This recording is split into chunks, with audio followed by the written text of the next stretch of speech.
ప్రభునందు ప్రియమైన శ్రోతలకు వందనములు. ఈ పోడ్కాస్ట్ కార్యక్రమం నాకు స్వాగతం. మీ అందరి కొరకు ఈ కార్యక్రమమును ప్రసారం చేయుచున్నాం. విని దైవాశీస్సులు పొందుకోగలరు. అందరికీ శుభములు వందనములు తెలియపరుస్తూ ఉన్నాం. ఈ దినకాల సమయంలో మన వాక్య ధ్యానము ప్రార్థించుటలో ఆసక్తి.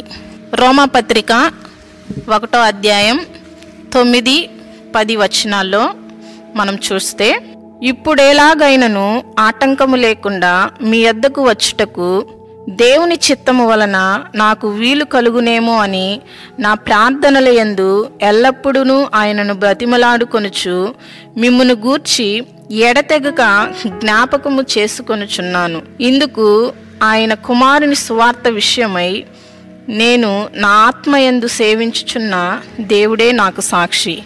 చూడండి, ఇక్కడ పౌలు గారు ప్రార్థనలో ఆసక్తిని కనపరుచున్నట్లుగా మనం చూస్తూ ఉంటున్నాం. ప్రార్థించే విషయంలో అనేక మంది ఆసక్తిని చూపరండి.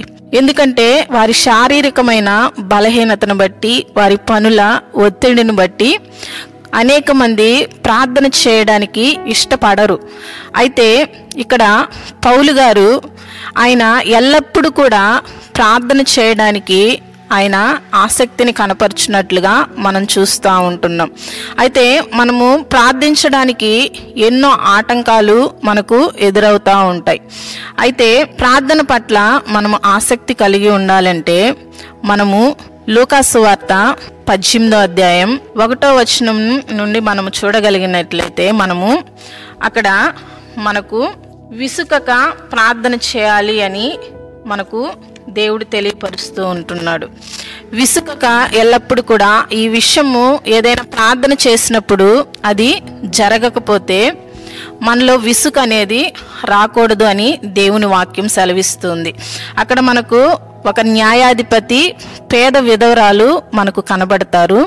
ఆ 18వ అధ్యాయం అంతా మనము చూడగలిగినట్లయితే, అయితే పదే పదే ఆ విధవరాలు ఆ న్యాయాధిపతి దగ్గరకు వచ్చినప్పుడు ఆమె విసుక్కోకుండా, ఒకరోజు పట్టించుకోలేదని ఆమె వెళ్ళడం మానలేదు, కానీ మరలా ఆ న్యాయాధిపతి దగ్గరికి వెళ్ళినప్పుడు ఆమె యొక్క కోరికను న్యాయాధిపతి తీర్చినట్లుగా మనం చూస్తూ ఉంటున్నాం.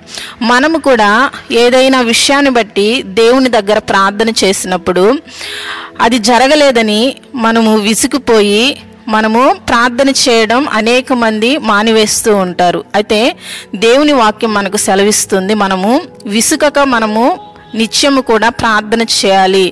ఆ ప్రార్థన ఫలితము వచ్చే అంతవరకు కూడా మనము ప్రార్థనని విడిచిపెట్టకుండా ప్రార్థనలో ఆసక్తిని కనపరచాలి అని దేవుని వాక్యము మనకు సెలవిస్తూ ఉంది. అదేవిధంగా లూకాసు వార్త 11వ అధ్యాయం 5వ వచనం నుంచి 13వ వచనం వరకు కూడా మనము చూడగలిగినట్లయితే అక్కడ మనకు ఒక పట్టుదల కలిగిన ప్రార్థన మనకు కనబడుతూ ఉంది. మనము కూడా ప్రార్థన చేసేటప్పుడు ఒక పట్టుదల కలిగి ప్రార్థన చేయాలి అని దేవుని వాక్యము మనకు సెలవిస్తూ ఉంది. అనేక మంది ఇది జరగద్దో లేదో, ఇది జరుగుతుందో లేదో అని నిరాశతో, నిస్పృహతో అనేక మంది ఉంటారు. అయితే అది మనం చేసే ప్రార్థన ఖచ్చితంగా జరుగుతుంది అని ఒక పట్టుదల కలిగి ప్రార్థన చేయాలి అని దేవుని వాక్యము మనకు చెప్తూ ఉంది.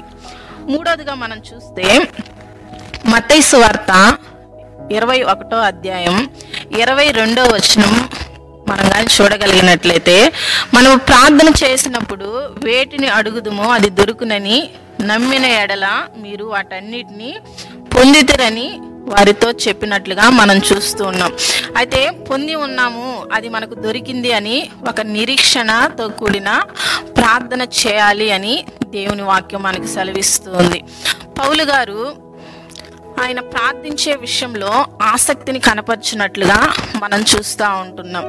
అయితే మన ప్రార్థనలో విసుకక మనము ప్రార్థన చేయాలి, పట్టుదల కలిగి మనము ప్రార్థన చేయాలి, నిరీక్షణ కలిగి మనము ప్రార్థన చేయాలి. ప్రార్థించటంలో మనము ఆసక్తిని కనపరచాలి అని దేవుని వాక్యం సెలవిస్తూ ఉంది.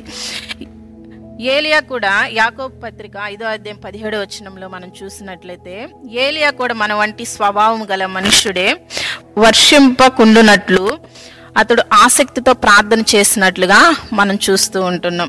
అదేవిధంగా పేతురు గారు చెరసాల్లో ఉన్నప్పుడు సంఘము కూడా పేతురు కొరకు ఆసక్తితో ప్రార్థన చేసినట్లుగా, చెరసాల్లో ఉన్న పేతురు విడిపింపబడినట్లుగా మనము అపోస్తుల కార్యముల గ్రంథము 12వ అధ్యాయం 5వ వచనంలో మనం చూడగలుగుతూ ఉన్నాం. అయితే మనము ఆసక్తితో మనము ప్రార్థన చేసినప్పుడు దేవుడు ఖచ్చితంగా కూడా మన ప్రార్థనని ఆలకిస్తాడు అని మనము గుర్తించుకోవాలి. అయితే పౌలు గారు ఎలాగైతే ఆయన ప్రార్థనలో ఆసక్తిని కనపరుస్తూ ఉంటున్నాడో మనము కూడా ప్రార్థించే విషయంలో ఆసక్తిని మనందరము కూడా కనపరచుదుముగాక. ఆమేన్. ఈ కార్యక్రమమును గూర్చి మీ సలహాలు మరియు మీ ప్రార్థనా అవసరతల కొరకు మమ్మను సంప్రదించవలసిన మా ఫోన్ నంబర్ 9448508503 మరియు ఈమెయిల్ ఐడి info@fibaonline.org.